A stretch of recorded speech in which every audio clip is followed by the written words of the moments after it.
Buyanzi khusieve ni khunyanya kanyakosi Mwana weru ya khurera mokhana irosi Sukuti khulatu ya kamulongo musosi Na mutivo kulatieta mushipanga vikombia Mutirichi ya inze mbenze ndi imberinze Mbehocha mulachiri virenje mba mumbe Khumarangulu mavashiri moyai ohanumbe Ohavola vindo vya vushuma pilaunde nyanga unde Kuhola kosi ula yitsu khitsandi Ohasherehe vutamani we kujandani Na virenje sika mama veka wifwari Muvitenge ulisumati hatenga matali Enza za hatali yihari musali Tizi yikwa tulishe zipamba mupali Uhaparati vana vayangi Olanyola kavarandi Mushikuri vakayadi Jila kalokhera luimbulu Kwanza Holandi Ohaposu molomi ya kutosha ohufambi Aya sena khasena sena Sevali seva seva Khinari khina khina Ringa rikumba ringa Muna kamuna mino Chishiri mutsingulu Nusunda kanyamakulu Hakana kanekasi Mbakarunu lare khana na yomo Kambata apana.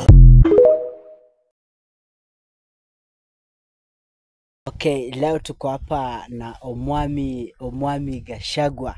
Omwami. Yes. Wewe sasa unaweza ambia aje katika mambo na mlima? Mimi nasema mlima isiguzwe. Mlima isiguzwe. Na ikiguzwa Kila mtu mwenye ataiguza atatoroka hapa Kenya. Kila mtu atatoroka hapa Kenya. Kwa sababu hiyo mlima inaheshimika sana. Mimi sipendangi mtu akichezea mlima. Mtu sasa akichezea mlima utamwambia aje sasa? Utamwambia ame Kenya. Ame Kenya. Sasa unasema mambo ni mangapi? Mambo ni manne. Mambo ni manne. Ame Kenya. Ame Kenya. Ama aombe msamaha. Aombe msamaha. Ama aende aongee wananchi. Aongee na wananchi. Ama ashukuru Mungu. Ama ashukuru Mungu. Mambo ni manne. Huyo alikuwa Omwami Gachagua. Sasa tunakuja tupatane na Omwami Wetangula. Wetangula ni aje? Safi. Sasa wewe utaambia aje watu huko Ingo? Hata sisi tuko na milima. Hata nyinyi mko na milima.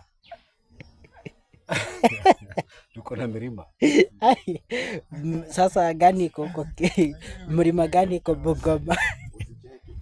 Hatutaki mambo mengi. Kasongo must go. Soma kifungu kifuatacho kisha ujibu maswali. Naona huyo jamaa amekwama hapo kwenu. Nyinyi mko na bahati. But we are here to advise you. Alienda kwenu siku 6. Kwetu he was there 6 days out of 7. Hakuna barabara hajui kwa jina.